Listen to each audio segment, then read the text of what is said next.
Hi there. This video is for entertainment purposes only. Thank you for visiting my channel once again, and if you're new, welcome. Please do not forget to press the subscribe button, give a thumbs up for like, leave a comment, and please do share. My throat is a little challenged because I'm actually doing, this is the second video I'm doing back to back. I like to do 2 videos at a time, publish them at different times, of course, so do forgive my challenged throat. This is the 6th video of a series of videos on the playbook of supremacist ideology and practices. We will look at more in that playbook, and it's a rather long one because it's going to take about 9 to 10 videos to complete that playbook. Once again, forgive my challenged throat. Before we begin our discussion, let me introduce myself. My name is Winifred Davis.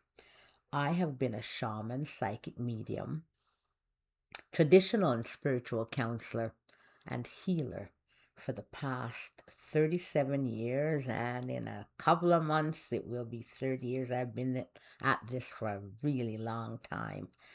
Now, I'm also an author, essayist, poet, and former spoken word movement performer. Now, I subscribe to no religion, and when I say that, I mean it. I subscribe to no religion because I think this would be a better world if it were without religion, because we use religion as an excuse to wage wars and commit all sorts of atrocities and to be inhumane and to segregate and believe that we're superior, supremacist ideology and practices to our brothers. Now, I also believe in universal justice and truth. And I believe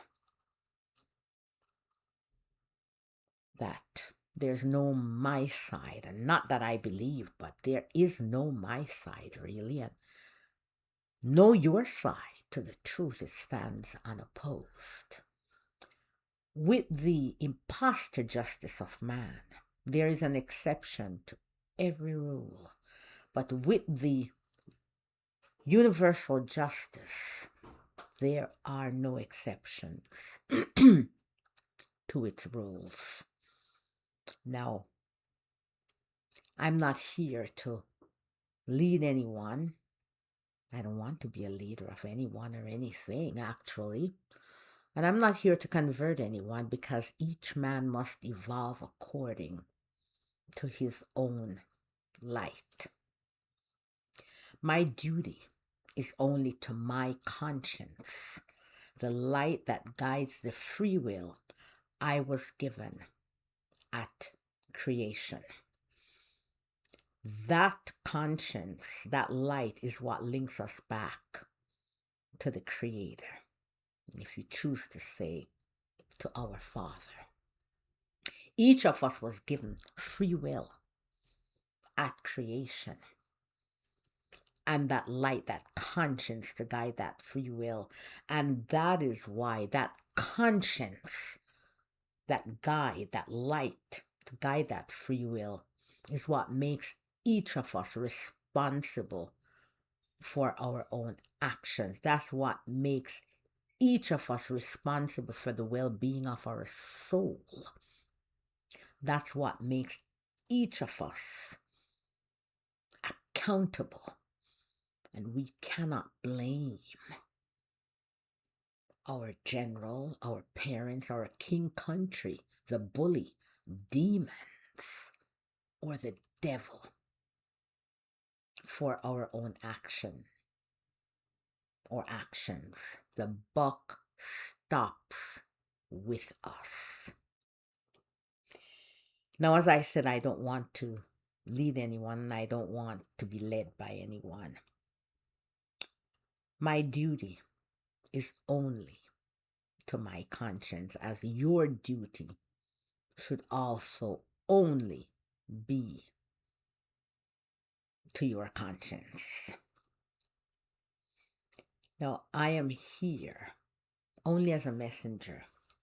I am imperfect, as all messengers are.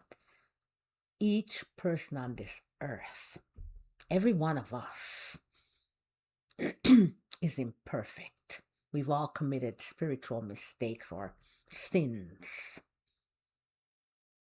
That's why we're here on this earth. So if there's anyone who tells you that they're perfect, don't drink that Kool-Aid. Now, as I said, I'm here to deliver messages. I'm just a vessel. And I deliver messages from whom? From what? From my guides. From the entire collective. And my guides are part of that collective, along with the members of the higher hierarchies, including the archangels. And it is not presumptuous on my part to say the archangels, because each of us has the ability to communicate with them. We do not need any intermediaries. Now, I am fulfilling my self-soul contract, which is to step out of the shadows and be here on video. I'd rather stay in the background, do what I have to do, write and whatever, and you'd never picture me. You could see the first 7 videos I've done. No pictures, that just a picture of different things, but not me. But here I am. So, some of those messages that I deliver, because they are the truth and they're coming from the collective, are brutal. And dare I say, sometimes awfully brutal. But deliver them I must. Because only when we look into the mirror of self-reflection and face the truth, that reflection that we see in that mirror, it's not a pretty one, I know. Sometimes it's not a pretty one, but face it, we must.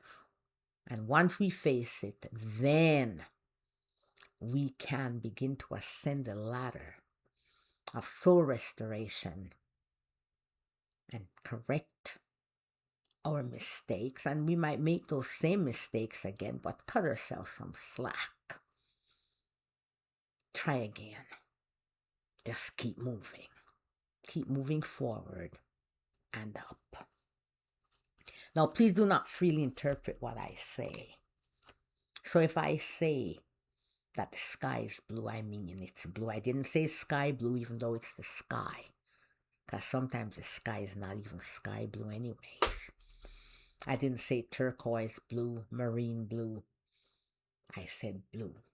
That incorporates all shades of blue. And if you don't understand something, feel free to leave a question in the comments below or email me. My email is also listed below, as well as my website. Now, sometimes when we interpret things, for example, I say a tiny fish is in a small aquarium. By the time we interpret and we interpret to someone else and they interpret and on and on and on, and they say, ainsi de suite in French. We interpret wrongly, and that tiny fish becomes a big old whale. And the whale is not a fish, it's a mammal. And that small aquarium is surely not a vast ocean. Now, I started this channel and I like to read, so do forgive me. I don't want to forget anything, and I'll keep talking and get off the topic because there's sometimes so much to add and so much history to tell. And then when you get past a certain age, you have so many stories because you've had so many experiences. So I read to keep track, and I gesticulate, meaning that I use my hands a lot. That's just me, ever since I was a little girl. Now, so I deliver the messages as I get them. Some me get it, some me sell it, right? So as I was saying, I started this channel to discuss the truth, not the theory, but the truth that is reincarnation and its many facts. Now I call out injustice and folly when I see it. And I like to back up when I call out. I like to back up the calling out and injustices with facts. Now, at times, I will discuss at length current events as I see fit because they're very relevant to the truth that is reincarnation and its facts. This is a very special time that we're in. To some of us, it looks like end times, Armageddon, Revelation, the apocalypse. But it really isn't. There's always revelation, apocalypse, end times going on at some point, some place on earth at any given moment. But this one is affecting the whole earth, all of us, the climate, the environment, everything is affected. So this is what I call a cup runneth over. One of those few periods of greater transition. Now I explain all of that in my books listed below. When I receive visions and messages, I will share them with you. And I'll just make a comment here, short one. I think it's Ursula von der Leyen, the head of the EU, said that no one has done more than the EU for Gaza. Well, perhaps that might be true. I don't know. I guess she's talking maybe about the money that they give. And every penny counts. And I would, on my website, I've listed a lot of charities that you can donate to, supporting children and refugees, the different countries and in different zones of conflict. So please, as I'm speaking about this, please do. Now that's what she said, and it reminds me of when I wrote I think it's one of my first videos actually, and one of the essays that I wrote where I said that America was giving 10 million or something like that to Gaza. This was at the beginning of this conflict after October 7th. 10 million to the people in Gaza. But it was giving 10 billion to buy bombs, to supply bombs and weapons that they gave out freely, and now there are too many guns in too many Israeli hands. Well, Israel has a reckoning coming. It has a Waterloo it's going to meet, and oh my God, civil war, as my guide showed me, and I spoke about. I think it's in video 35. It has a reckoning. It's not going to be pretty. Not one bit. And only the wars that they keep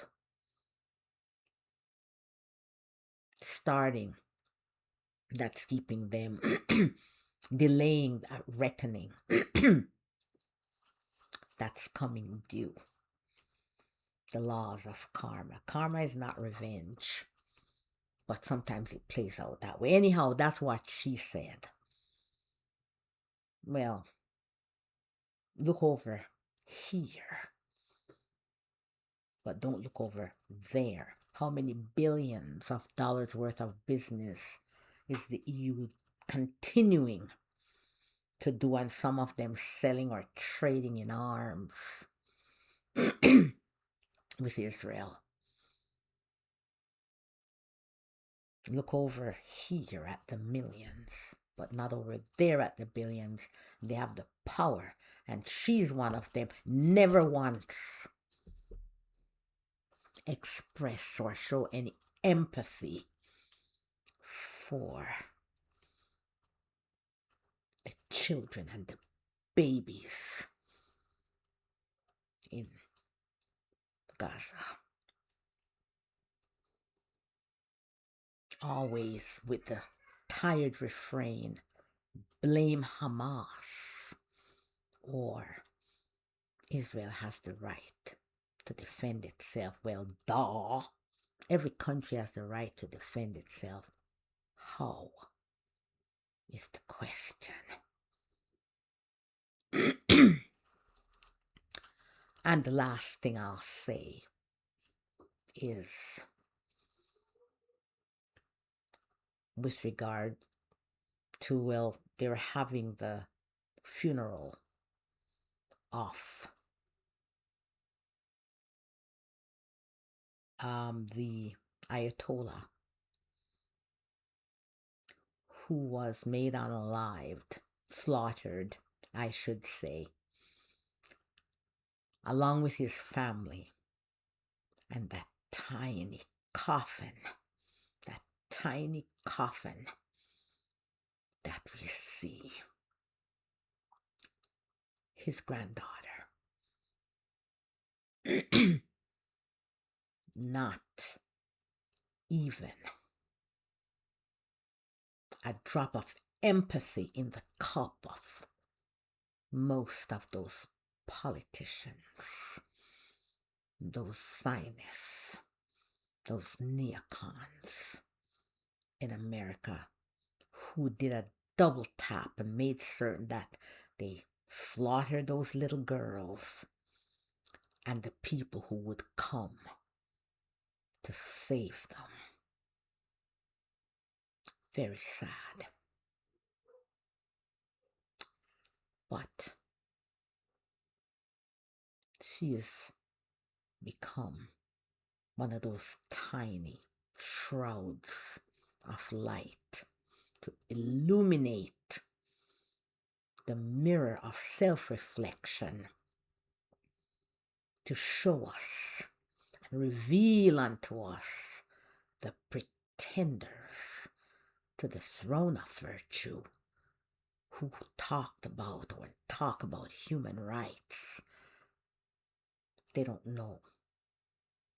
You cannot be selective with human rights. You cannot be for human rights for some, but not for all.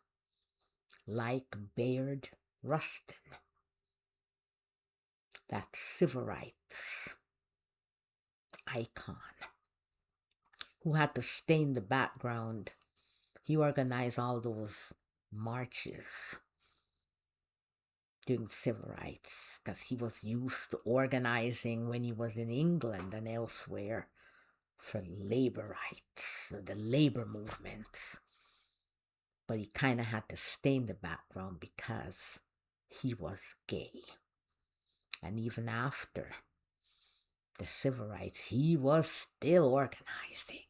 He was still an activist for human rights because he believed that you could not be for the human rights for one group, but not for everybody. Now, please do not forget that there is no peace in Gaza still, and the genocide still continues. Still. And Israel gets away with it. But Iran is holding Israel's feet and America's feet to the fire. And I pray they still continue to hold their feet to the fire because they pretend they're signing contracts, and that's part of what supremacist ideology and practices do. And we're going to talk about that actually. I believe today it's a very long playbook. That's why it's taking so many videos. But they never adhere to contracts. So Israel makes the contracts and breaks them. You adhere to it, but not I, the supremacists. I don't have to follow any rules. So do not forget the children in Gaza. And do not forget the children in Lebanon or Syria, in Sudan, 15 million people in famine, the genocide that still continues there, the DRC. And as a matter of fact, don't forget any child in any zone of conflict, including the children of the perpetrators like Israel. Don't forget them, because no child should have to suffer because of adults and their forever wars. And in my last video, you know, I despise and hate wars with a passion because of what it does to the innocent, especially our children. They shouldn't have to suffer because of adults and their forever stupid wars. Not talking about when we have to defend from aggression for our survival. When our existence is threatened, like Iran's existence. Israel is facing no existential threat. It poses an existential threat to the entirety of Western Asia, because the only way it feels it should exist is to be the top dog and to subjugate every one of more than 400 Muslims, and not just Muslims, but also Christians, the oldest Christians in the world, and not just Arabs. Most of the people in Western are not Arabs. They're Arabs, Persians, and Azerbaijanis, and Turks, and Yazidis, and Afro-Turks, and Afro-Iraqis, and Yemenis. Well, they're Arabs, many of them.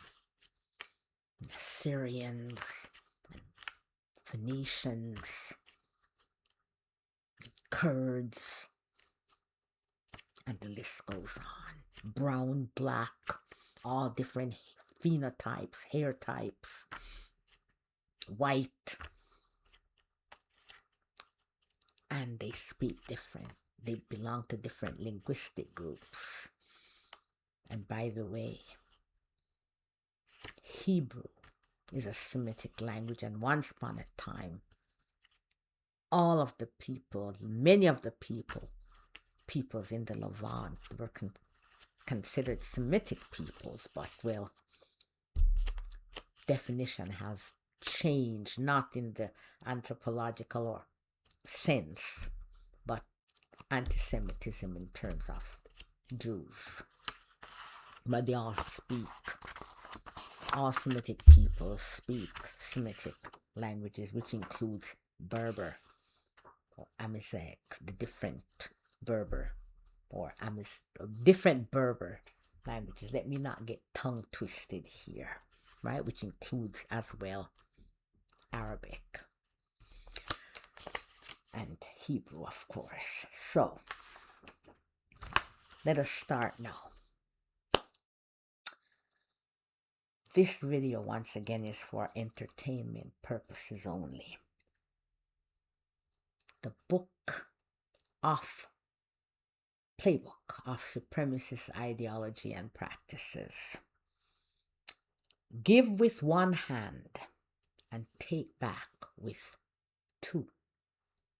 The build-up, prosperity, the sugar rush, and can't stop winning that comes with supremacist ideology and practices is usually followed by destruction, failure, sugar low, and can't stop losing. Because it is the cow that gives a pail of milk and turns around and kicks it over. It gives with one hand. This is supremacist practices and ideology, the playbook. It gives with one hand and takes back with two.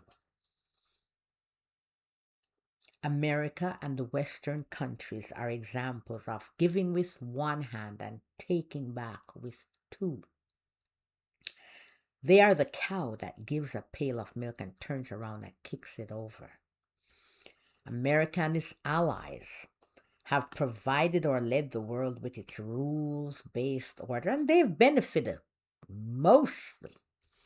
Most of the benefit they got, but a lot of the rest of the world benefited as well. Now, let me find my spot here. Unfortunately, they have now destroyed, or rather annihilated, this endeavor.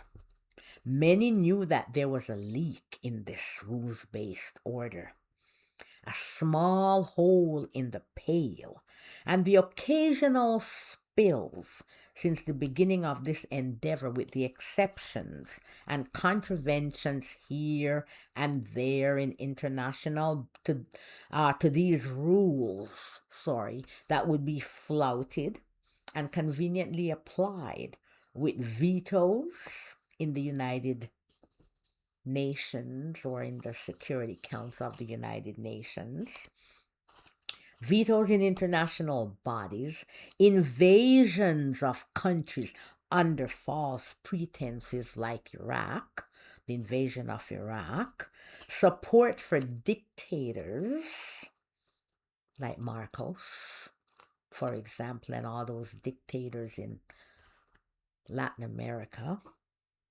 and tyrants, sanctioning torture through the use of black sites. Hello, George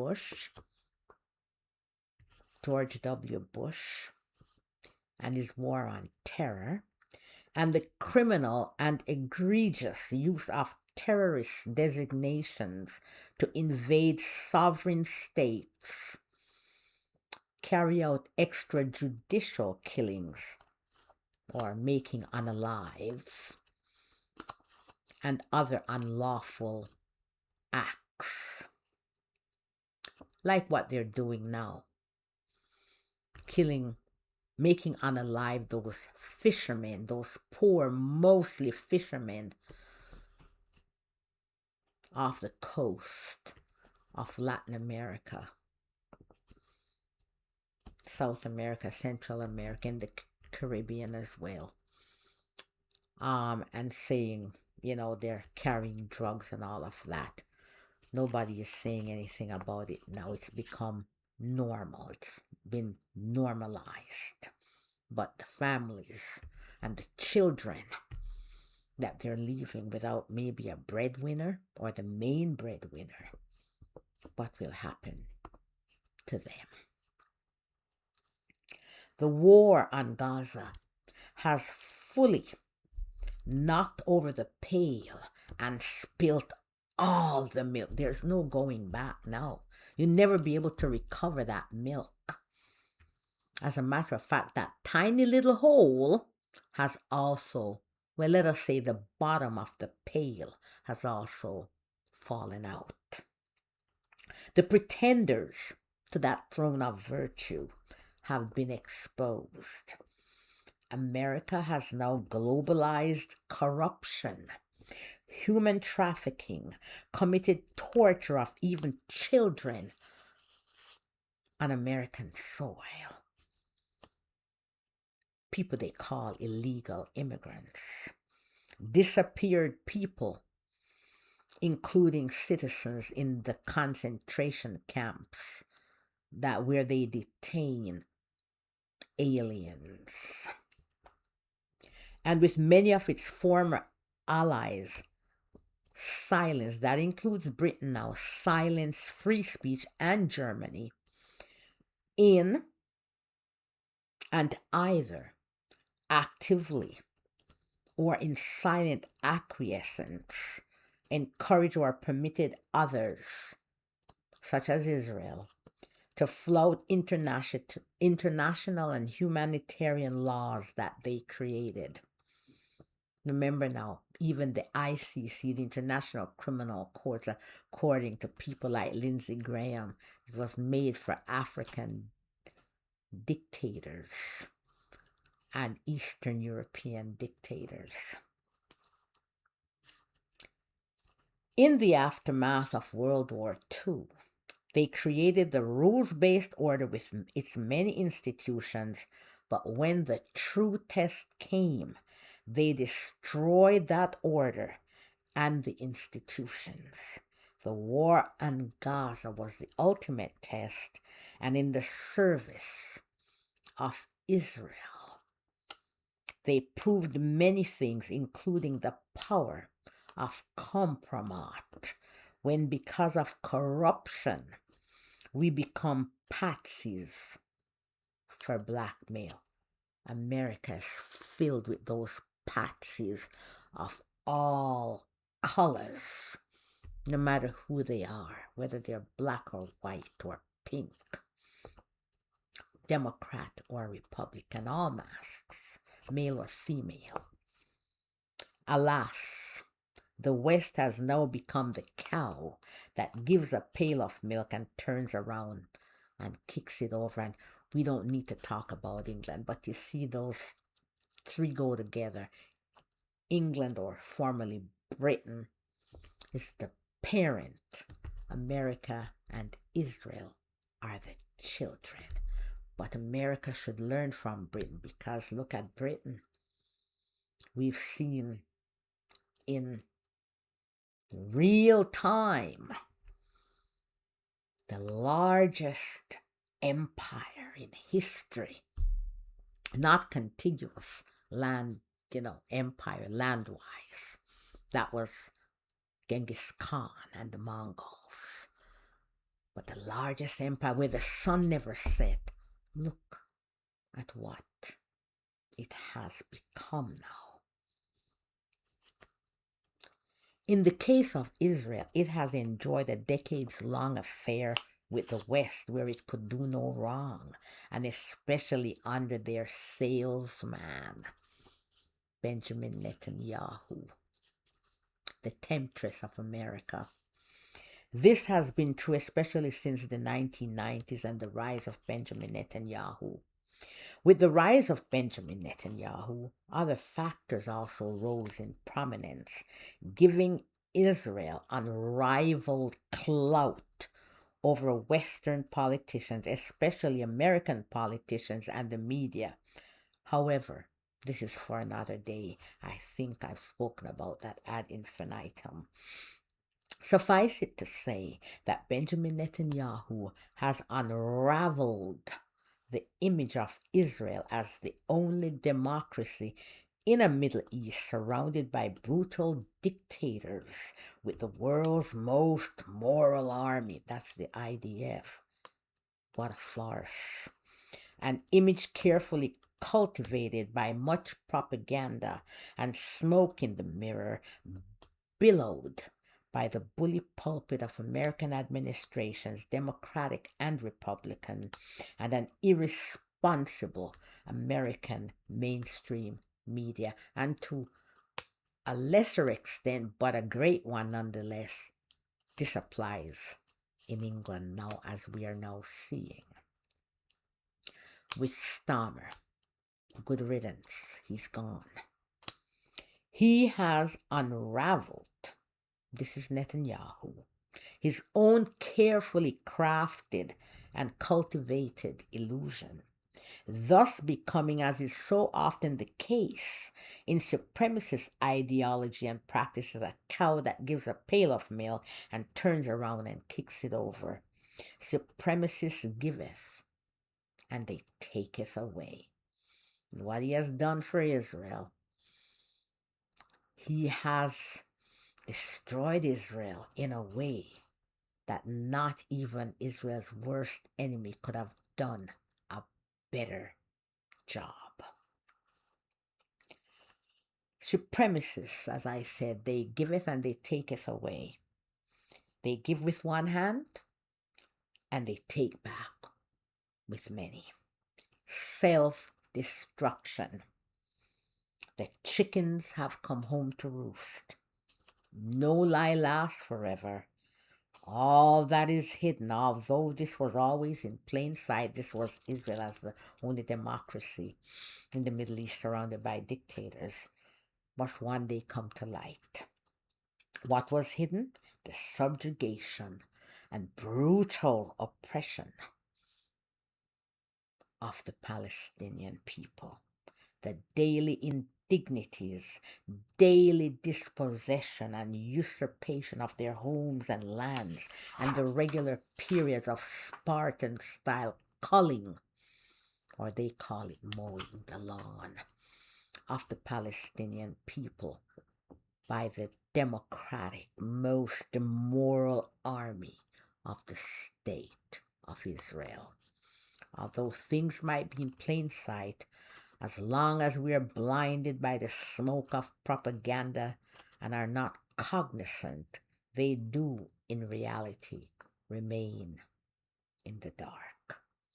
But those tiny shrouds of light has illuminated that mirror, and the winds of change have wafted away the smoke,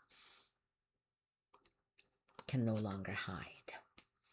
Now that build-up, prosperity, sugar rush, and can't stop winning that comes with supremacist ideology and practices has become destruction, failure, sugar low, and can't stop losing for Israel.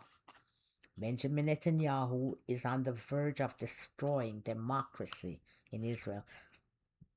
It's no democracy, really. They don't even tell you the truth. They don't tell their citizens the truth, and the citizens don't even want to know. They prefer to bury their heads in the sand so that they can later claim, well, we didn't know, when they supported genocide. That's what it is, an excuse. The lot of the people in the occupied territories will in time become the lot of Israelis. What do I mean? It's an old way of putting it. It sounds very archaic. When I say the lot, what is happening now to the people, to the Palestinian people, will soon become the exact thing that will happen to Israelis. So that's the lot, the condition that Palestinians have to endure. Israelis will soon have to endure that. That's prophecy. That which I do unto my brother, I do unto myself, for I am my brother's keeper. Supremacist ideology and practices is cannibalistic.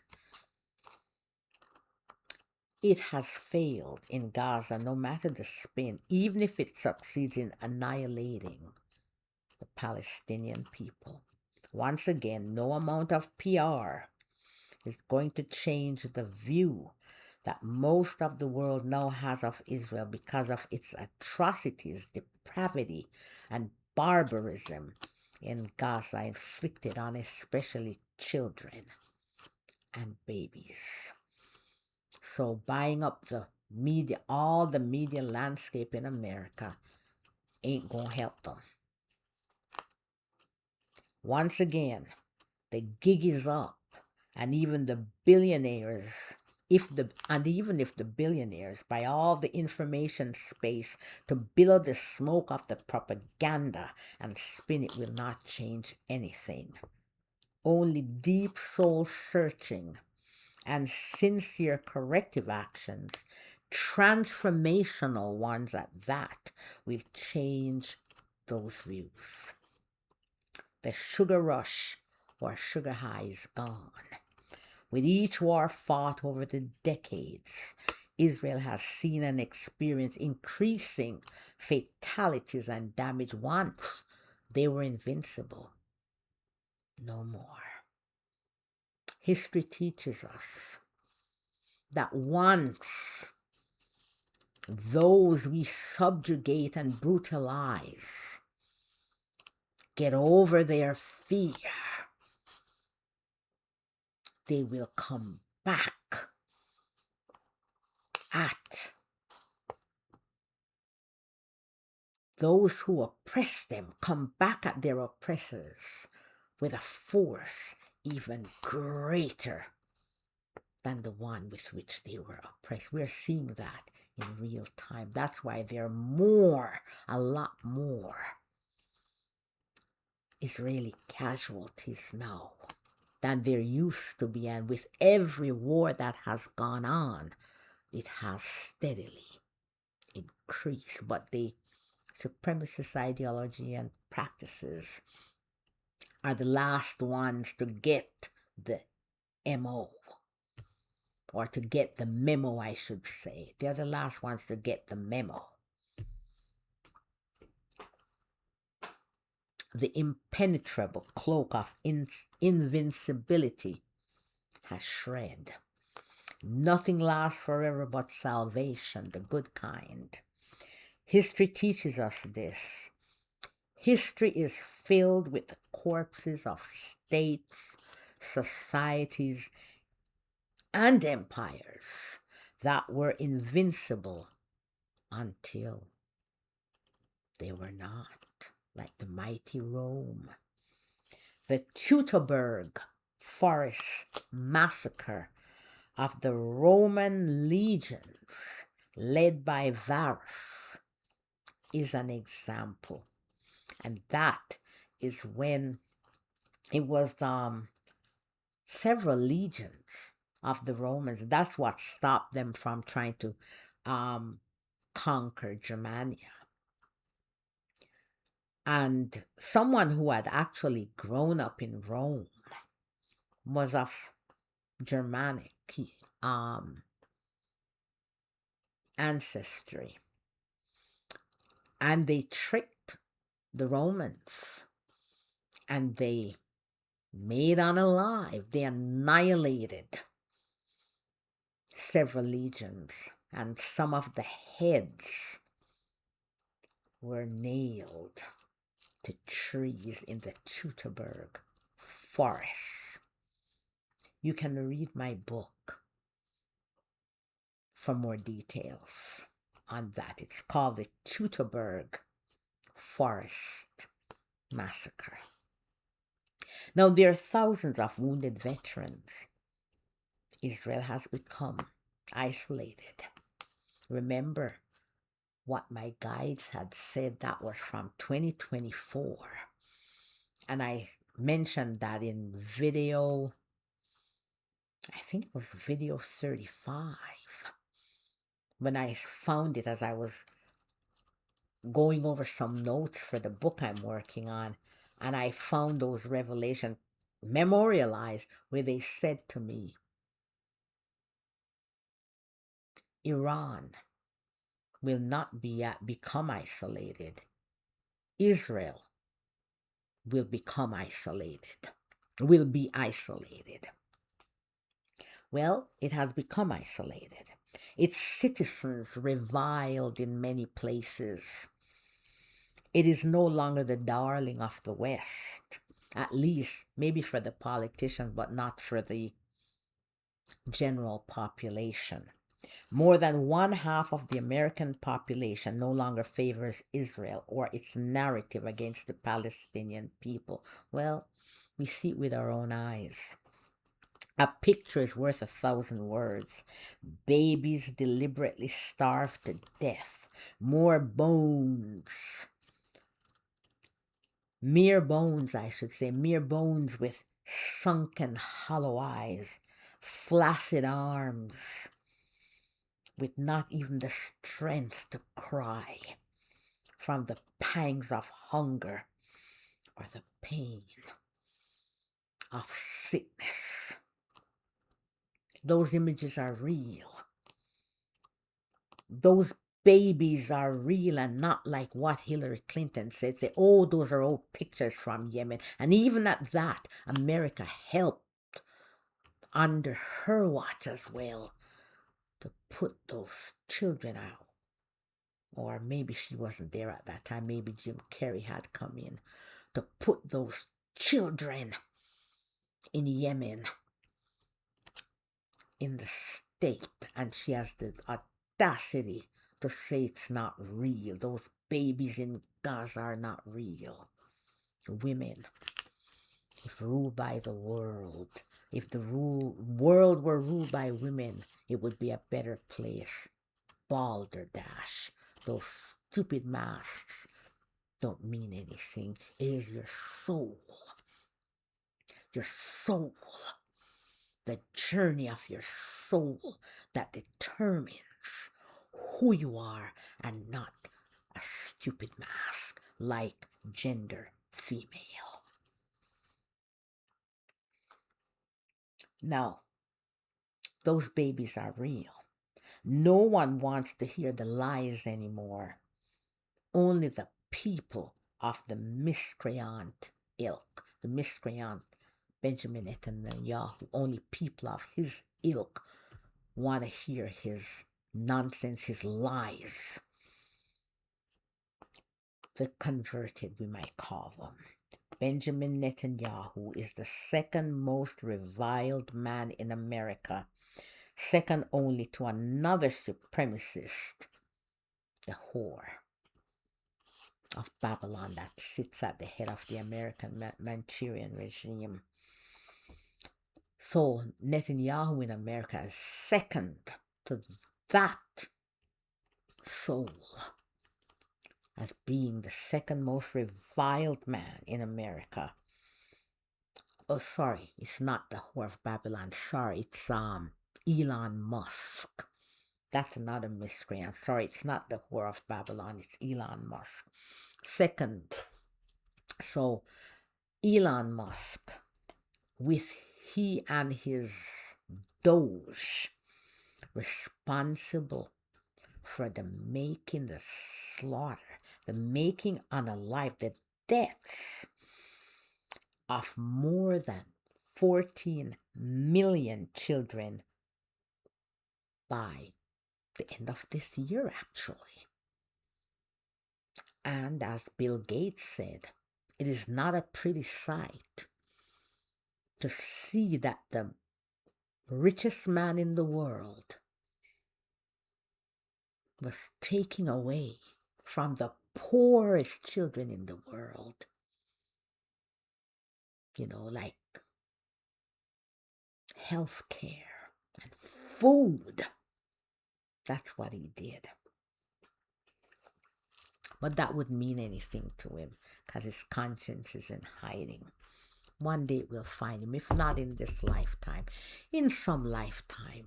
He'll decide that he's not going to sit on that low rung of the ladder of soul restoration and decide to make the effort, do the arduous journeys to ascend. One day he will. Now, the atrocities being committed in Gaza and the West Bank will no doubt increase anti Semitism as Mr. Netanyahu and his ilk have deliberately confounded Zionism and Israel with Jew. Mr. Netanyahu has done more damage to Israel than any of its enemies could ever do. Lastly, his can't stop winning as he tramples over the Middle East, aided and abetted by America and the West, and the impotence of Middle Eastern countries will soon become can't stop losing, for the road is paved with unintended consequences. Now, I wrote most of this before the attack on Iran and what Hezbollah is doing to the IDF right now. Now, lack of self-reflection and no shame because of their arrogance. That's another part of the playbook of supremacist ideology and practices. Supremacists cannot self-reflect because they have blocked out the light of their conscience. They have no illumination to look in the mirror of self-reflection. Each of us possesses such a mirror, but some are not able to see in their mirror.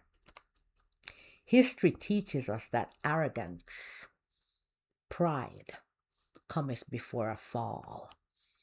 And the Jamaican proverb sums this up, or I should say two proverbs. High seat kill Miss Thomas Puss. In the last video I wrote that in a poem. It's the high seat on which Miss Thomas Puss cat climbed and fell off because it was too high. That's what made that puss unalive. And the higher monkey climb and the more him expose. So the higher a monkey climbs is the more you'll see him. You'll see more easily. So anything can happen. When we're arrogant, we cannot self-reflect, so we cannot see that we're about to fall. Therefore, the arrogance and overconfidence of supremacist ideology and practices, knowing no bounds, unable to see the precipice, falls into the abyss. It is this overconfidence and arrogance that no doubt played a part in the Teutoburg forest decimation of 3 legions of the Roman army by the Germanic tribes. The Romans were overconfident. They were just winning. Can't stop winning. Overconfident until you can't stop losing. The arrogance of supremacists leads them to keep doing the same thing that they fail to realize when they do not no longer work, and it is time for a new plan. Or they fail to realize that what they're doing had never worked, and they should try something new. Paul Joseph Goebbels is an example of the first instance when we do not realize that what worked before no longer does. Goebbels, the master web spinner and propagandist, began to believe his own lies. He began to drink his own poisonous Kool-Aid, as Benjamin Netanyahu and his gang now does. Except for the already converted, no one believes Netanyahu when he says that no one is starving in Gaza, and that the emaciated children who cannot stand with exposed ribs, hollow eyes, bag of bones are doctored images or pictures from Yemen. And even at that, we should all be ashamed of what is happening in Yemen. those pictures. In other words, we are standing in the rain and getting soaked, that indeed if we were sugar, we would melt. But nonetheless, we should believe their spin when they tell us it is nice and sunny. Once again, only the converted, those of their ilk, believe their spin. Netanyahu does not realize that the populace of his Western backer no longer believes a word he says. He has now lost even the majority of the American population. His decades-old propaganda and spin no longer work. The salesman has lost his luster, and he's the last one, along with his supporters in America, both Democrat and Republicans, and the fence-sitters who dream of Gaza Riviera, AI centers, and future oil profits have not yet gotten that memo. Time for a new plan. Perhaps fairness and justice might be a better enduring plan. In the second instance, we fail to realize that what we keep doing has never really worked. History teaches us that only madmen keep doing the same thing and expect different results. Israel has not learned that brute force does not work. Look at where we are now. America has also not learned from history that it should not blindly follow Israel and Mr. Netanyahu. He was one of the main rattlers that convinced them to go to Iraq, costing hundreds of thousands of Iraqi lives, perhaps 1 million or more, thousands of American and its allies' lives, tens of thousands wounded, orphans, many with PTSD on all sides. America spent trillions of dollars. Israel lost nothing, neither human life nor monetary. Once again, America has allowed its temptress, Benjamin Netanyahu, to take it down the wrong path, including with Iran. That is Israel and its bully provocateurs. Smug in their atrocities, they do not expect unintended consequences. Due to its arrogance, supremacist ideology and practices fail to see even imagine the possible unintended consequences of their actions. Netanyahu, and remember now, I wrote this back in 2024, is now arming ISIS members, when I call them ISIS members, in Gaza to battle Hamas, whatever name, whether they're ISIS or not, to battle Hamas in his divide and conquer scheme, as he has helped over the years to encourage with the PLO and Hamas. And well, the PLO, they're helping Israel, of course, to maintain its apartheid, where they also torture their own brothers, other Palestinians. It's just sad. These groups also bear responsibility for their division, each one concerned with its own lust for power. Should he succeed, Benjamin Netanyahu succeed in his plans, the anarchy or the decimation of Hamas will come back to haunt Israel. The invasion and the occupation of Lebanon helped to create Hezbollah. Madmen never learn. Netanyahu believes that once Hamas is defeated, it will easily annihilate ISIS or whatever group it is arming. No sensible state wants anarchy on its borders. History shows that nothing lasts forever. The state of Israel cannot exist in a perpetual state of war. The fires that it is spreading will eventually consume it. We have only to learn the lesson of history. Supremacist ideology and practices, in its arrogance, always believe that it is invincible and eternal. The wise students of history would advise Israel to change course and remember. One of the messages that I got is that Israel will become, it is going to become one state, yes, but not the one state that it imagines. It will become part of a one state.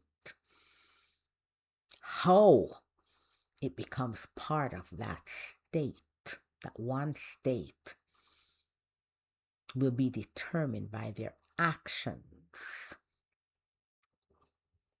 starting February, this past February forward.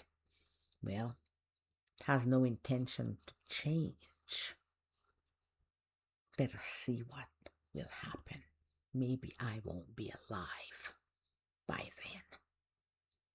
But let us see. One man, and I put in note here that, as I said, I wrote this back in 2024 and it is now coming to pass. One man, to save himself from prison for corruption, has cost the lives of tens of thousands, perhaps hundreds of thousands, includes those who were butchered and those who will die from privation and disease and other consequences of Israel's atrocities in Gaza, the West Bank, Lebanon, Syria, Iran, and even its own people in Israel.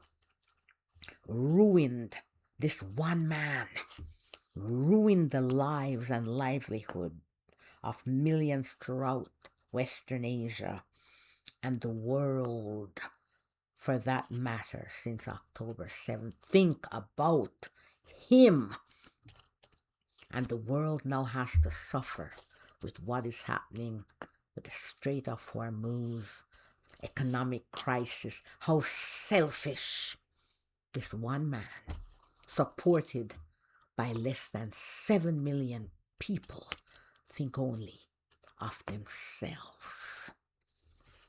He has cost American taxpayers billions of dollars that could be spent on education, housing, infrastructure, and healthcare, and its democracy that is now America's democracy that is now on life support. Americans should ask their politicians why they have to tighten their belts, sacrifice their children's future for a country that has health care for its citizens. America has no health care for its citizens. Israel does. And for America, the sacrifice is not yet over. All the temptress, that is Netanyahu and America, are on their crusade not to Jerusalem, but to their object of desire, Tehran. Now remember, I wrote this in 2024. Well, it has already happened. The march, the crusade to Tehran. Benjamin Netanyahu is no fool. He understands and knows and hopes that when the violence and the divide and conquer strategy backfires, he will be long gone. That will be for someone else in Israel to deal with those consequences. That's what politicians do. They don't care as long as they get to stay in power, and who cares what happens after they leave. That will be Israel's punishment. He does not care. Hence the Jamaican proverb, cow dead and left him kin, fi beat him picnic. The cow has died, but he has left his skin to beat. child. And you know what that is?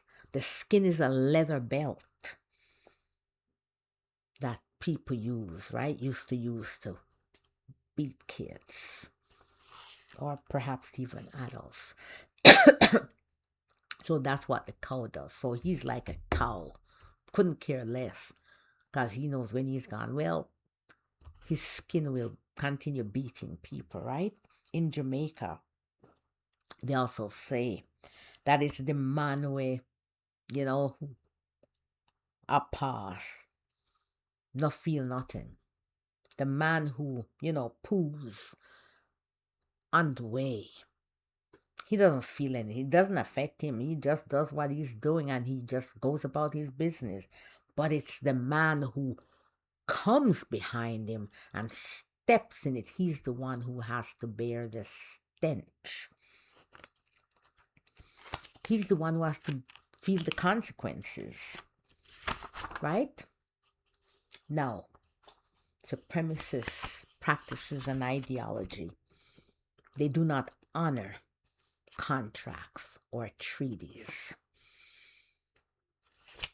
Supremacists never honor contracts. It makes no sense to sign any with them. In their hubris, they believe everyone else must do, but they do not have to. It's like ceasefires.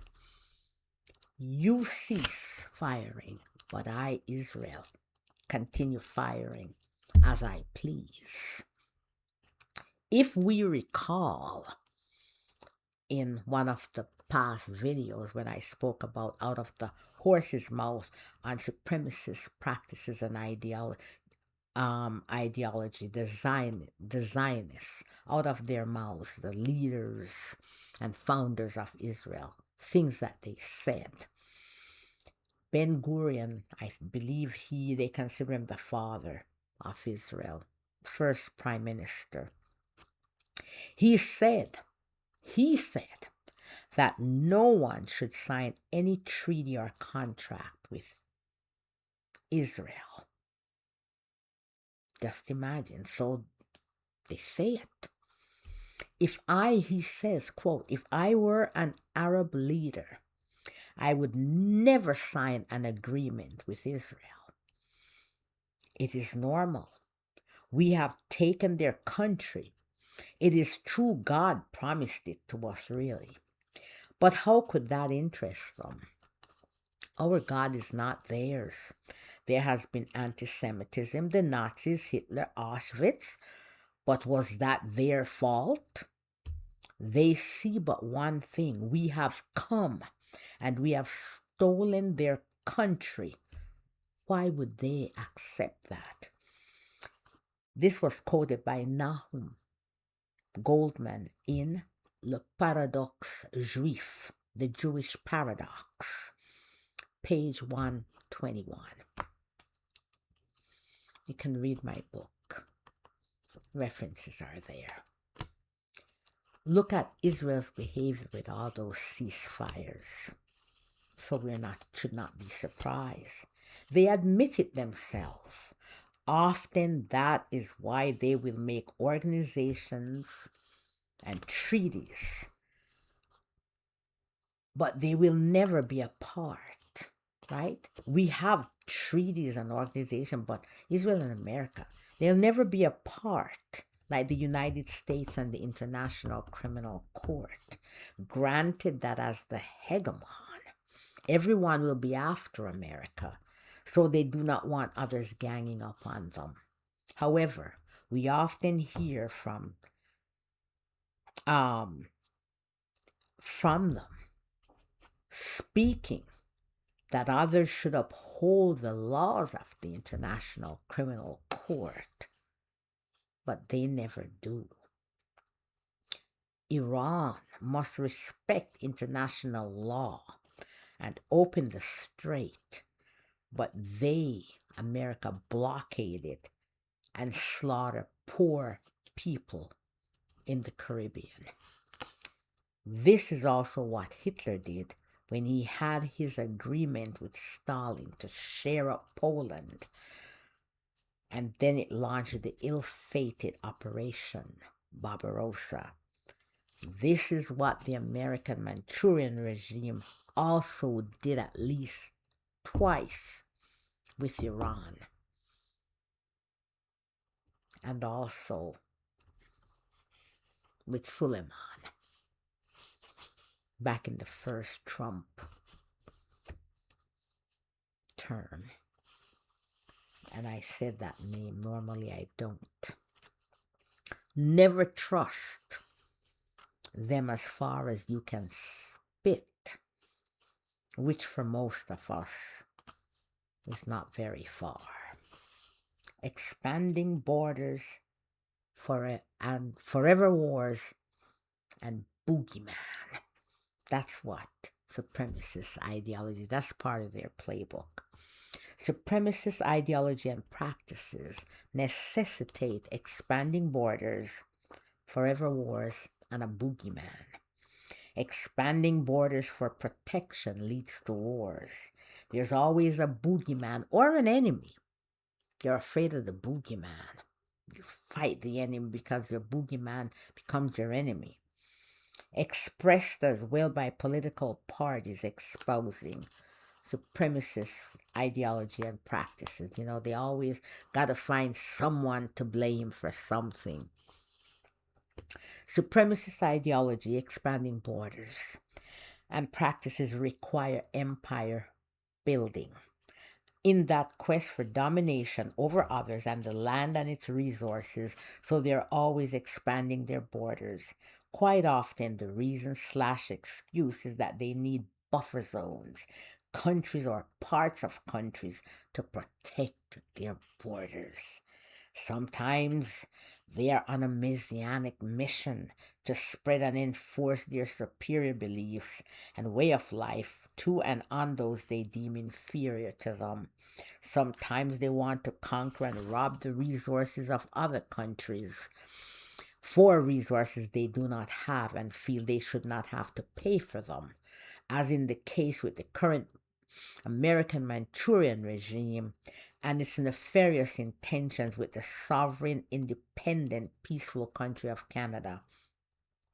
Can also include Greenland here. We might add here this wise saying, ano di siyamui puswalk in mouse. It's not the manner in which a cat walks is not the manner in which it mouses. So be careful. Small axe for a big tree. A small axe will cut down a big tree. Brain is better than brawn. Jamaican term, him little, but him taliwa. He is small, but he's mighty. It's like David and Goliath.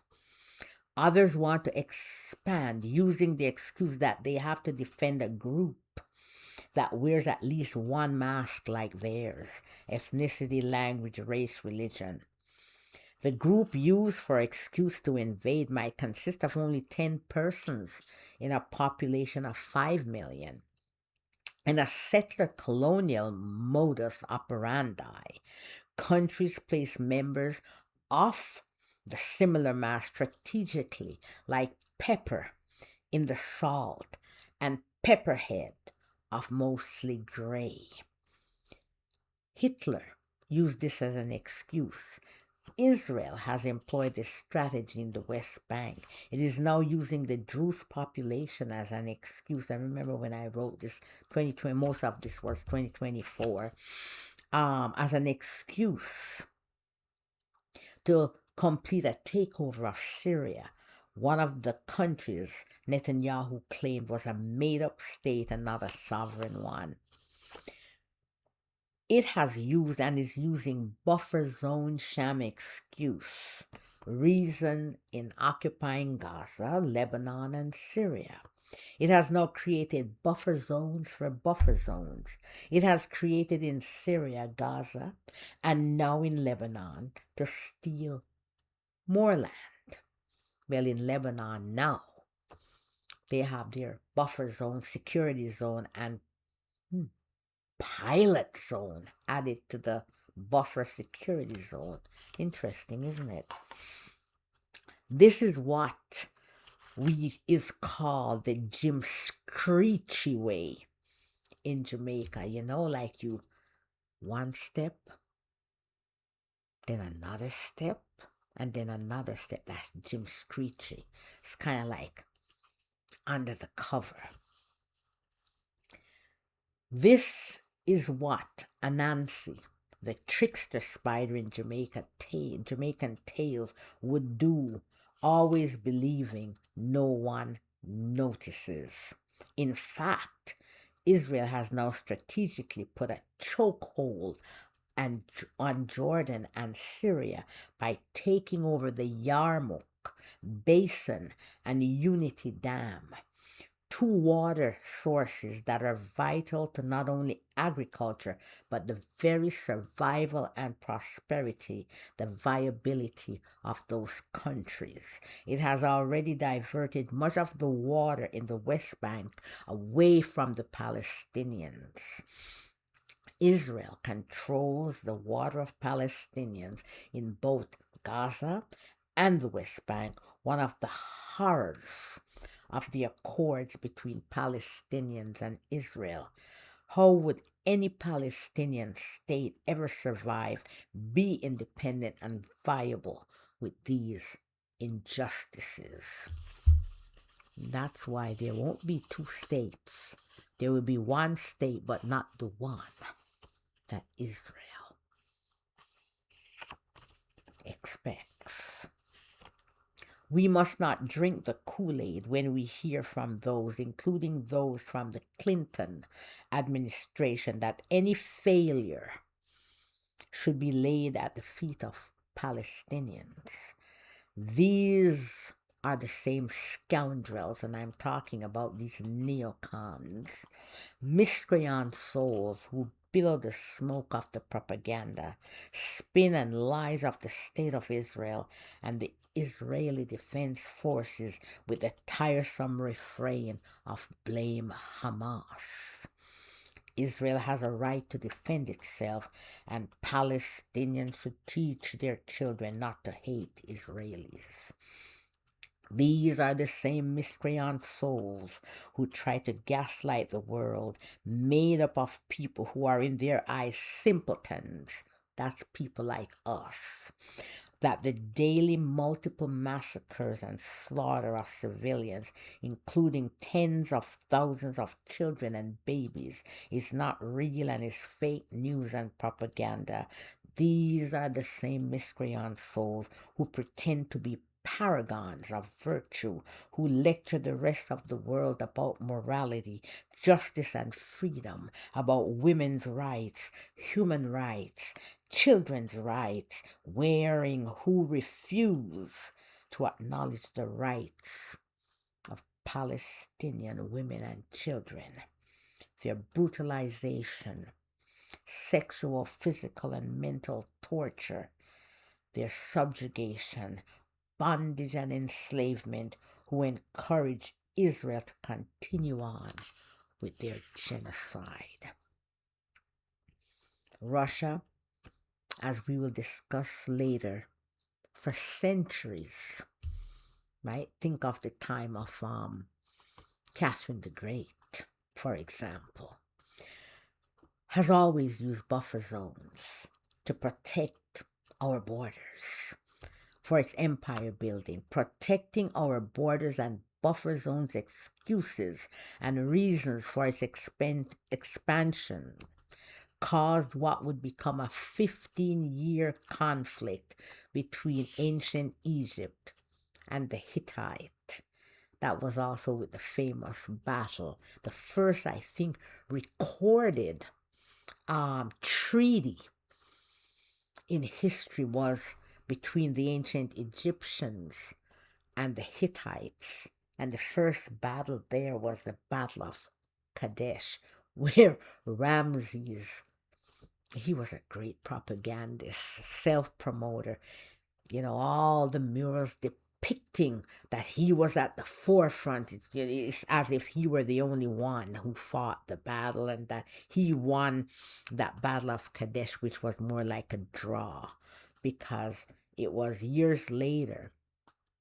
If he had won it, he wouldn't have needed to sign that treaty with the Hittites.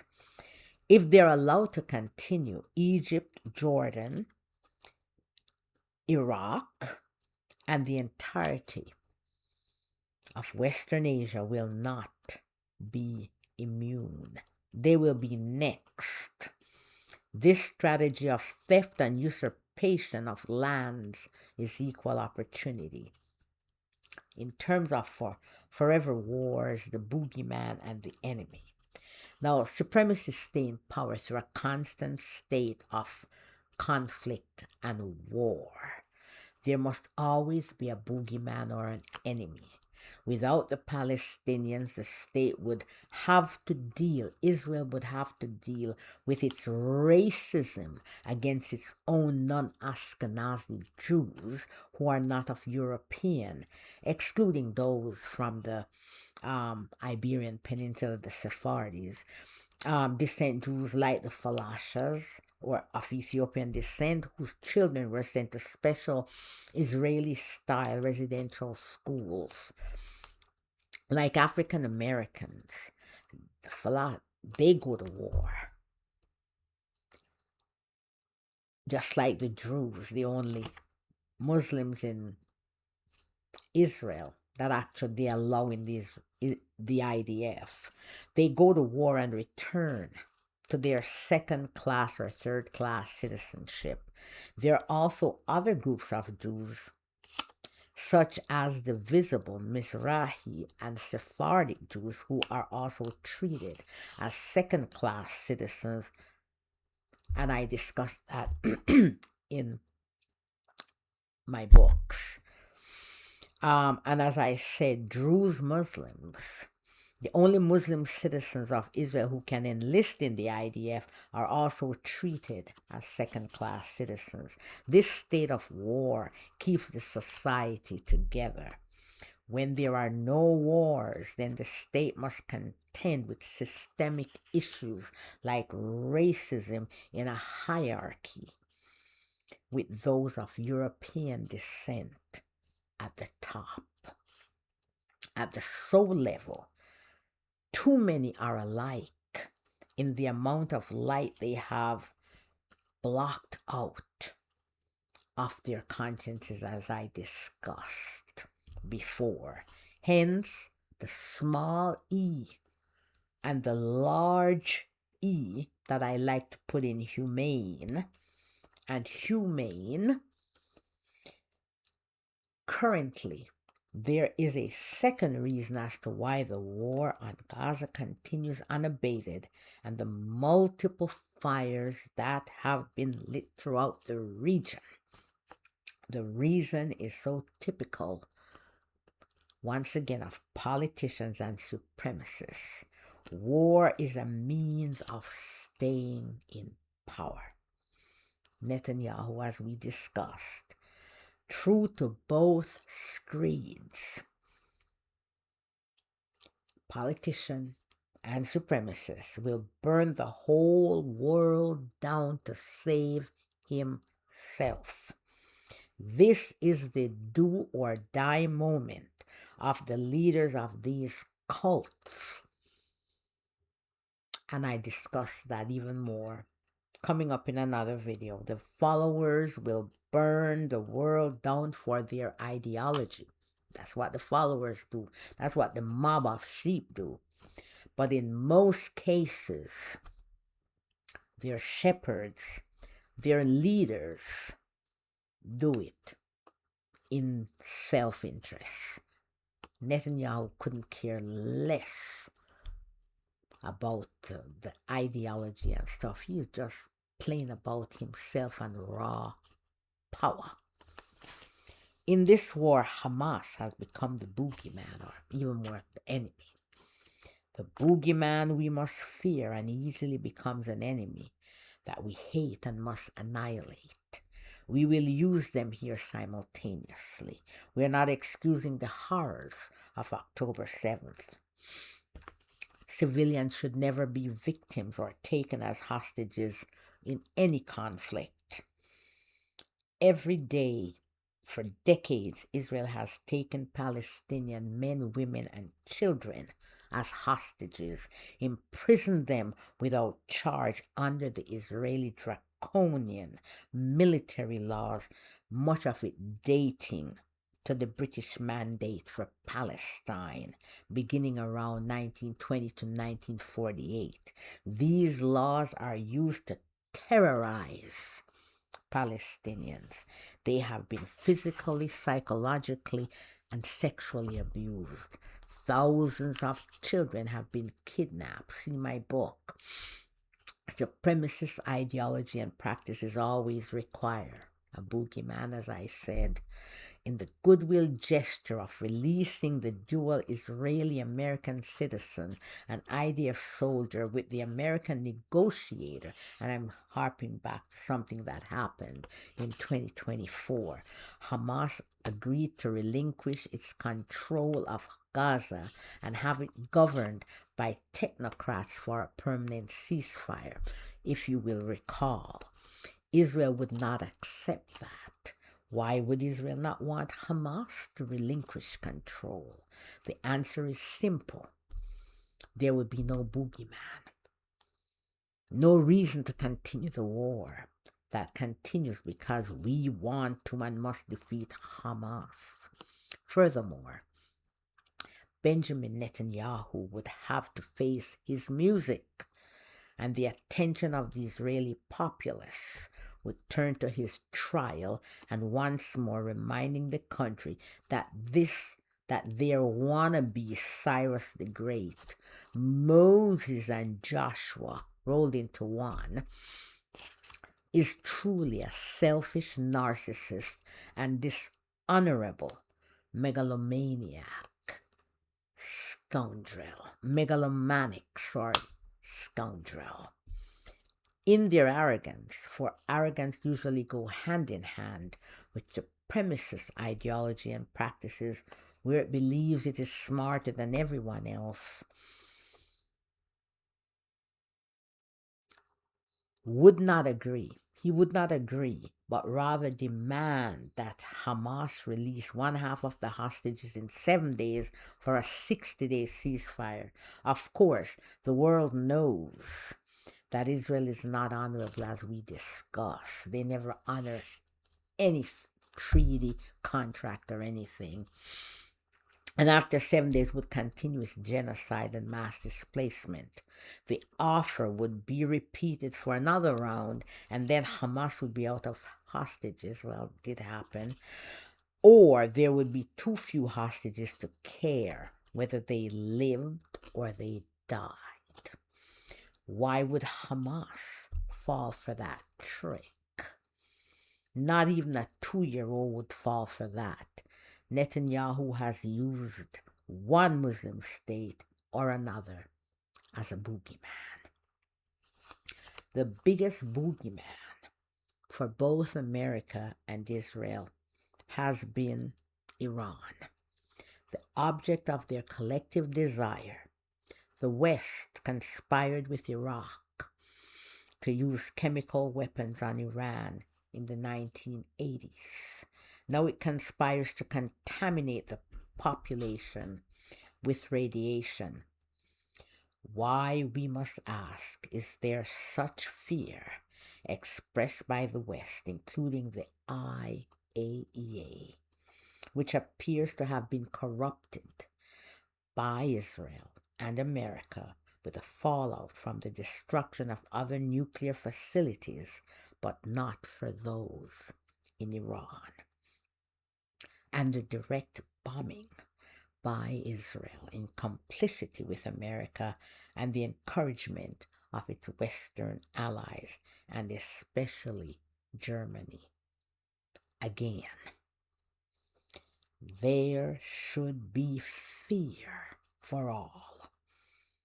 The road is paved with unintended consequences and prophecy must be fulfilled as we enter this great period of transition. Remember, I wrote this in 2024. We will note here that the American Manchurian regime and the propaganda television stations masquerading as news channel, fully aware that the news that they spread about Antifa is just that fake news.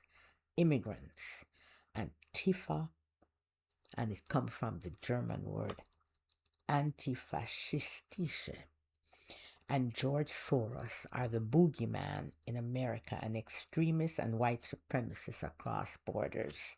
The followers always looking for shepherds so that they do not have to think for themselves, have not even the slightest idea of what Antifa is. The Antifa boogeyman has no hierarchy, bank accounts, no office, no leader, no headquarters or source of revenue. Antifa simply means anti-fascist. Any individual or groups that are against fascism is Antifa. This would probably account for more than 60% of the American population. Now, the last one that we're going to cover for this video is dehumanization. That is one of the biggest things, concept, actions in the playbook of supremacist ideology and practices.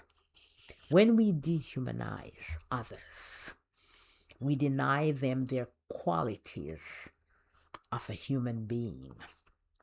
We deny them their individuality and dignity.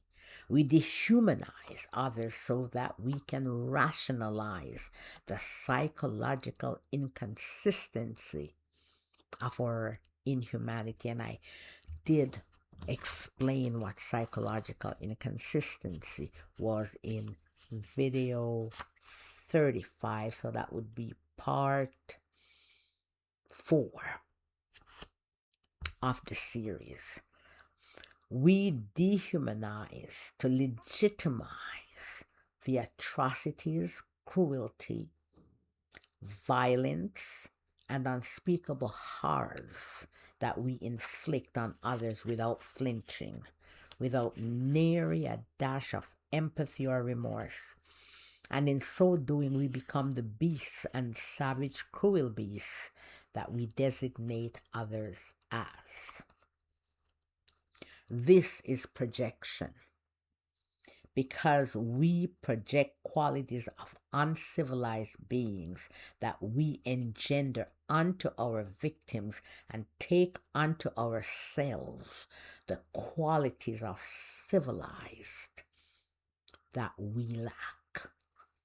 Once we dehumanize, we give ourselves the copyright for and the license and patent to do anything with our designated subhumans. They become mere blips, insects to be exterminated without flinching an iota. The empathy we would have for babies we no longer have. Babies and children are usually the test to see how far we have gone down into the pit, into the abyss of moral bankruptcy. Babies and children, the most vulnerable in society, any society, are the ultimate tests of our humanity. The manner in which we treat a baby or anyone who is vulnerable, the sick, the dying, the elderly, reveals who we are and who meaning the collective of that society, is. Unfortunately, for most of the Western political class, they have failed miserably that test. Even Hitler and his gang, as I said before, they targeted children, yes, because children were gone with the adults as well, right? But widespread like Israel, it's on a different scale entirely. It is not, right? It is not the majority of the Israeli population don't care about those babies. They don't see them as human beings. They believe they're guilty. Babies, preemies, newborns, guilty. That's a society that really and truly is morally bankrupt.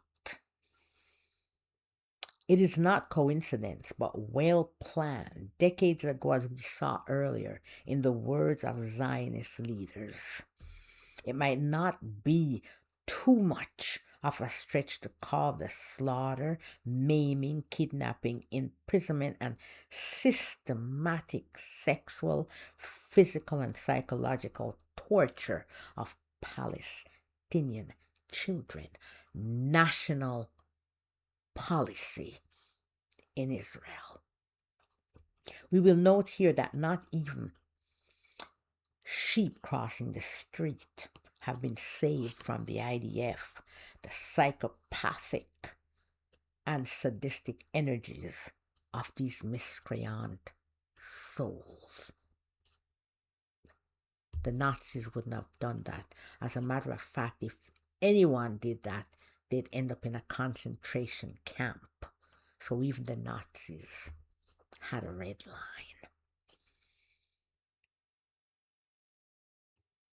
As I said, they enacted some of the first animal rights and animal welfare laws in Europe.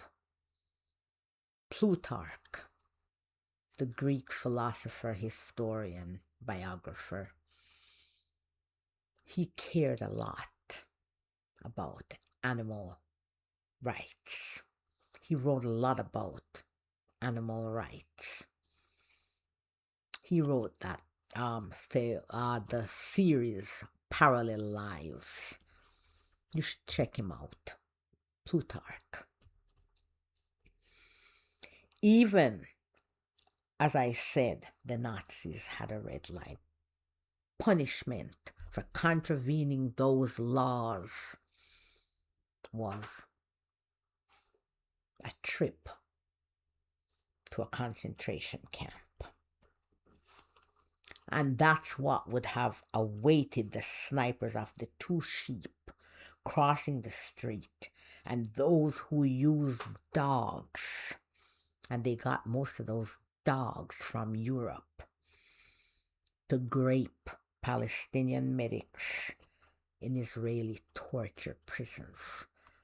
Dogs cannot consent. Animals cannot consent. That's why it is wrong to do things like that.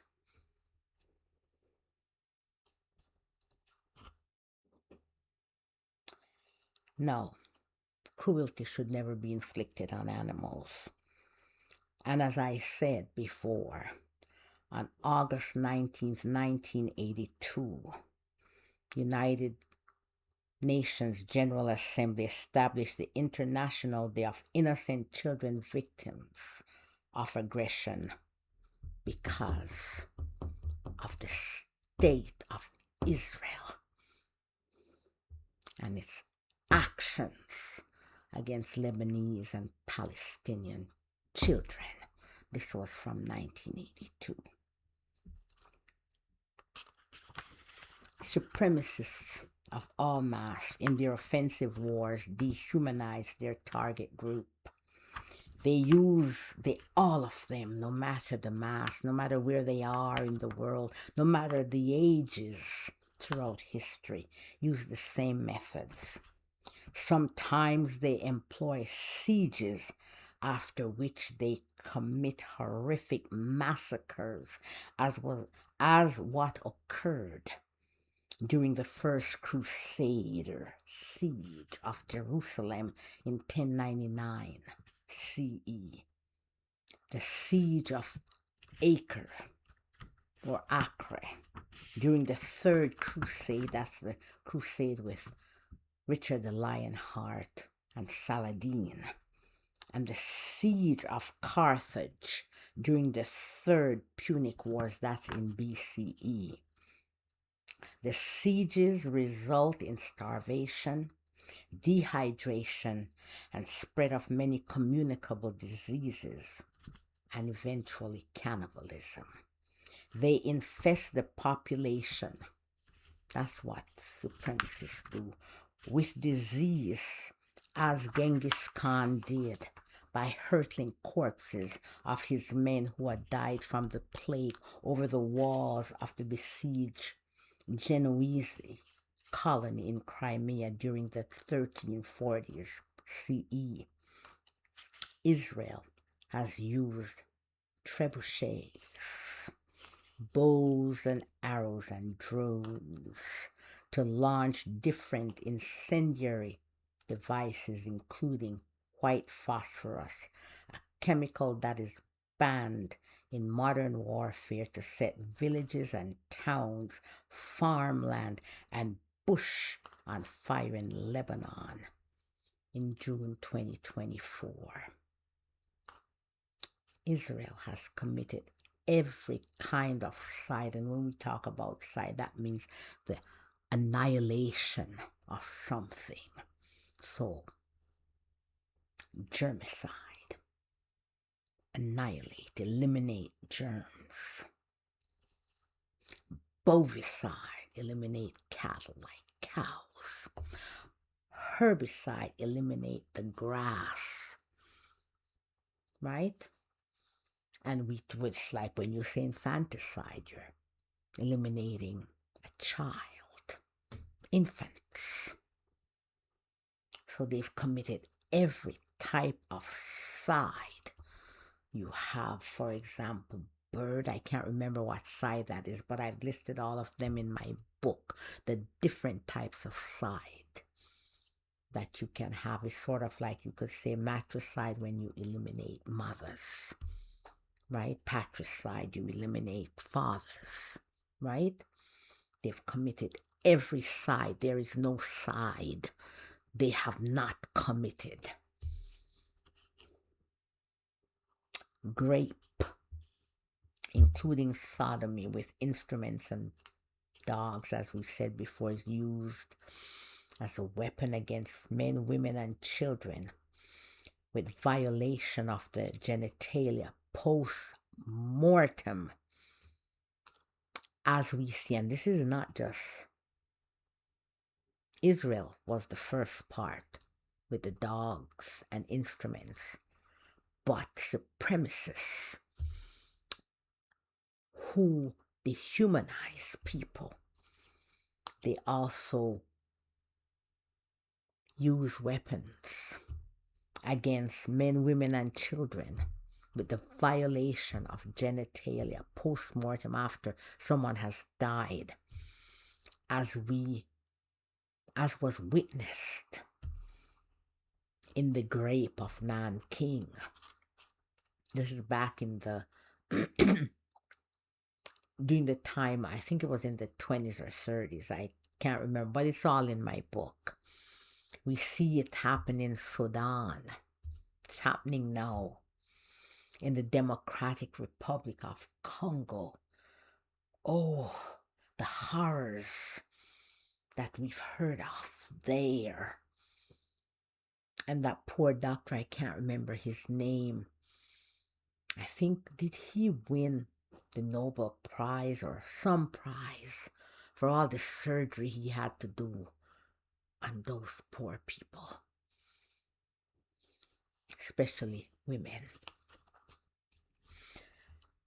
And we saw things like this in Rwanda, in the Rwandan genocide, and in the Circassian genocide led by von Sass, Grigory von Sass. Pregnant women are often targets, often with the fetus cut from abdomens and made unalive by throwing them against objects or stomping on them. I'm sorry for having to state these things. But that's what we do when we dehumanize our brothers. And we saw this with pregnant women. They did it in Nanking as well. They did it, the Ku Klux Klan did it as well with Mary Turner in the state of Georgia. Water wells are poisoned. That's what supremacists do. Water wells are poisoned, as we see in the case of the Herero in Namibia with von Trotta, the German general who was in charge of that genocide. And recently, poisoning water wells in the West Bank by the settlers. People are mutilated and the dead desecrated. Homes and entire villages are set on fire, and we're seeing this in the West Bank now. Residents and inhabitants left to burn alive, as von Sass often did with Circassian villages. People are herded like cattle, forced to brave the elements of cold without shelter, the open sky as their roof, without food or water, and sent on long journeys, as was many times in the case in Rome's wars. And think of the Trail of Tears in America, or the different Trail of Tears that Israel committed, like the Trail of Tears, I call it Fleda, during the 40s and the 50s, and during the time of Nakba. All these different Trail of Tears are what are they called? The indigenous group. What's the name of that indigenous group with the Mexican government in the 1800s? These are what we do to our fellow human beings. And of course, Stalin's many pogroms, including of the Ingrian Finns. And of course, think about Gaza, how many times they had to go from one place to another. And we also see people being cannibalized, as we saw in the Liberian Civil War and in Leningrad during World War II. In its war on Gaza, the state of Israel and its army, along with its external arm of settlers, have utilized every one of the tactics we have just described and more. And we think, my God, we are back in some times of some savage times. We cannot believe these things are happening today with this world's most moral army.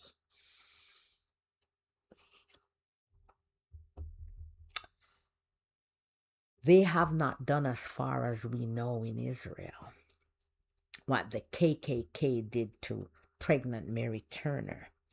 That's as far as we know, but perhaps yet to be revealed. They have forced mothers to leave their newborn babies to be made unalive on hospital beds, covered in debris from bulldozer-induced collapsed ceilings and walls, shattered glass, wood, metal, and spent shells. And as I said before, they have imported European dogs to attack the elderly and children and feed on corpses. They have used bulldozers to crush the living, then mix their fresh remains with those who have already been made unalive. And in what seems to be a stew of those remains, with cement, glass, wood, metal, and rubble. It has even employed fireballs, as I mentioned, trebuchet in Lebanon. They have poisoned water wells, as they did in the West Bank, and raped prisoners with hot metal rods, dogs, and some to death with rifles. The IDF has locked mothers with their children and babies, the elderly, sick, and disabled, in their homes and light them afire. Israel has besieged Gaza and it's starving. It is still starving Palestinian people, and then baiting them with aid while they play whack-a-mole, different body parts for different days' games. It has used artificial intelligence, AI, to choose live human targets, use people as guinea pigs and lab rats to test out their weapons of mass destruction. This is the dehumanization of their target group.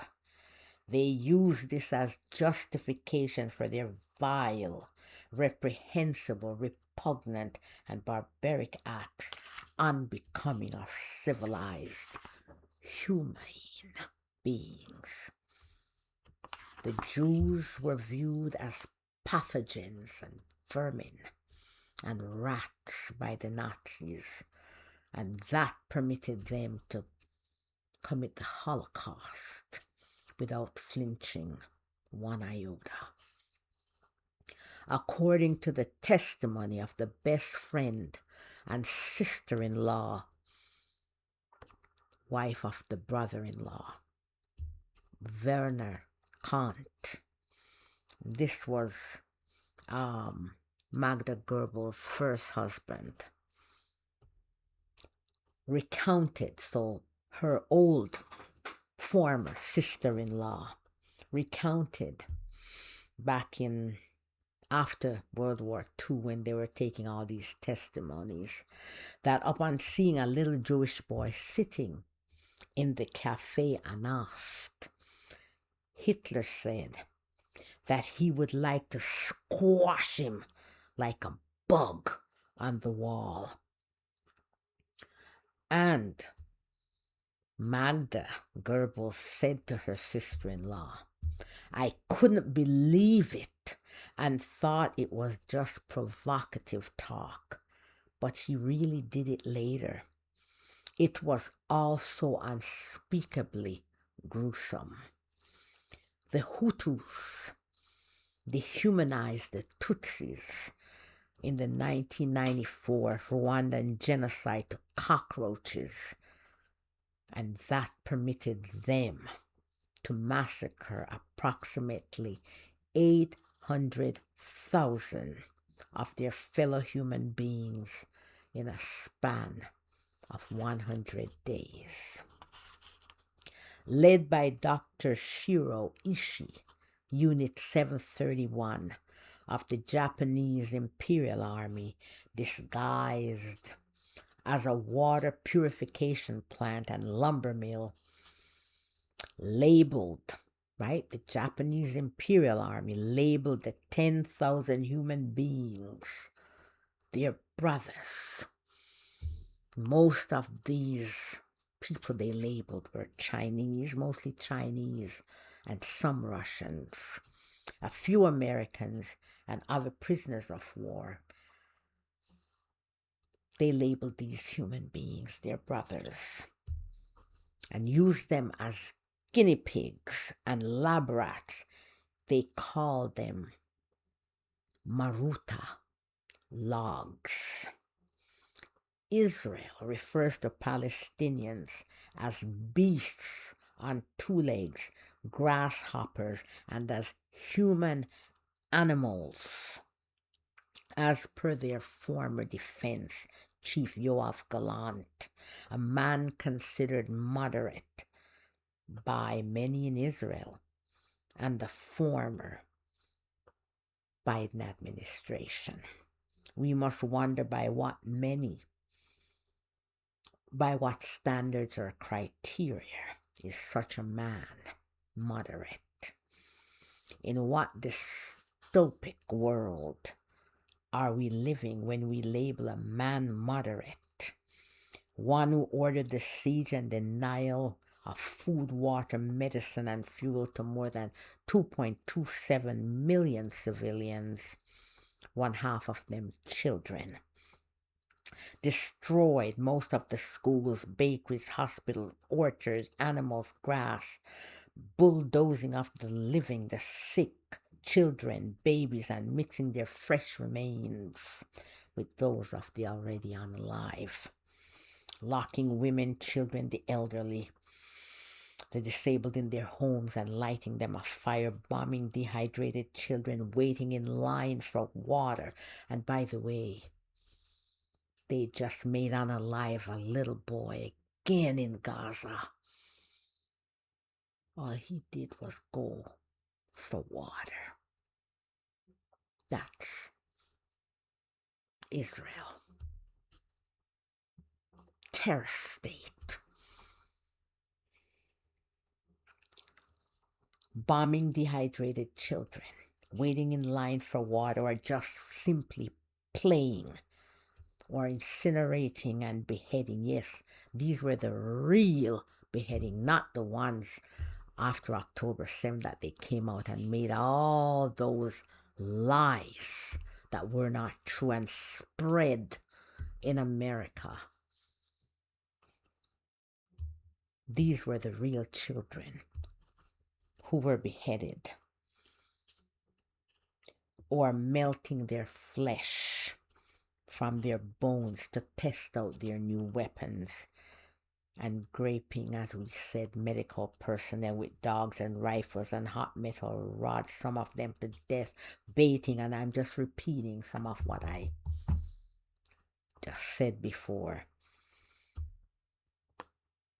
Baiting starving civilians with flour and then shooting them in the heads and legs and announcing safe zones that are death traps where civilians, even with white flags, are picked off like birds by snipers and deliberately sniping children and babies in the heads and abdomen and chest and taking babies from their mothers and leaving them to rot in hospital beds, covered once again in shattered metal, wood, shattered glass, metal, wood, bulldozer-induced collapsed ceilings and walls, shrapnel and spent shells. Once again, we pose the question, in what dystopic world is such a man as Yoav Gallant, one of our brothers in this brotherhood of man, moderate? Obviously, dehumanization does not occur overnight. It takes years of inculcation. Dehumanize to justify psychological inconsistencies. What is the difference? Equal opportunity. We are all guilty of this, and I called out those in Liberia, the Hutus, the Russian Grigory von Sass, the Japanese Unit 731, the German von Trotta, State of Israel. I talked about the Trail of Tears in America or in Mexico. All these masks, different masks, dehumanization and cruelty, equal opportunity. All of us.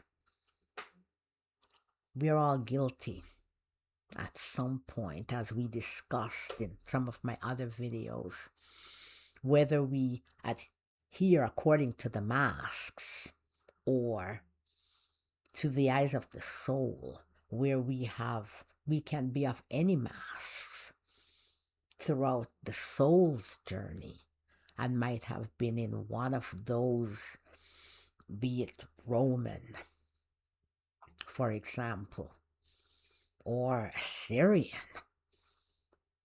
Empire might have committed such things. So we're all guilty, no matter the mask, of these supremacist ideology and practices at some point or another. It's equal opportunity. Cruelty and barbarism committed by anyone is still cruelty and barbarism. And no one has a copyright to suffering, nor the patent for wanton destruction, gratuitous violence, brutality, be you Israeli or Palestinian or any other mask. We all feel pain. We all know what hunger. We can all feel hunger.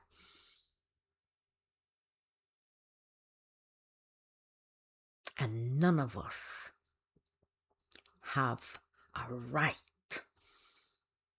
or an excuse to inflict on another brother cruelty.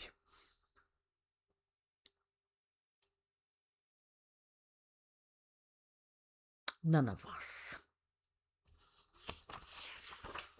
Well, I thank you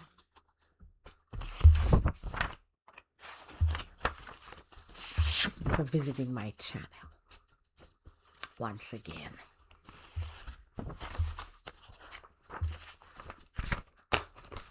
Please don't forget to subscribe. Give a thumbs up for like, share, leave a comment. And as usual, I'm going to end with this. None of us is without blemish. All of us are filled with blemish. And sometimes what I've said might be harsh. And the messages I get are harsh, at times very harsh. And we're not picking on it, any one group, as I've shown, but I've used Israel because that's what my guides say. So I mention that more than anything else because it is indeed the poster child for the playbook of supremacist ideology and practices. But all of us need to do better. That's the aim here, to exhort us all to do better. And remember always that there's no perfect person on this earth, in this earthly plane, because we're imperfect. That's why we're here, to try to restore equilibrium to our soul. Now, I'm going to end as I usually do with this: hate hitching a ride, hate a contagion, a cancer metastasizing, an opportunistic bacteria, the cloud waiting to block the sun. Hate, waiting to hitch a ride on the train of love.